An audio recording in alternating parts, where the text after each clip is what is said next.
For this product's 3D interactive instructions, download the free Built app from the App Store or Google Play.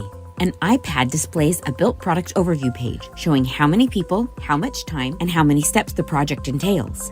Users begin with the end in mind and review what tools are required and what parts are included. The instructions proceed step by step with voice and text guidance. Built offers play-pause control so users can work at their own pace. The animated 3D images show how each part fits together in the assembly or installation. This video is merely a preview of the first few steps of the Built instructions, meant as an interactivity demonstration only. Within the Built app, users can interact with the 3D images on a touchscreen to control the angle, perspective, and size of the animation. For the fully interactive experience, download Built. A woman using Built on an iPad drags her finger across the screen, rotating the image.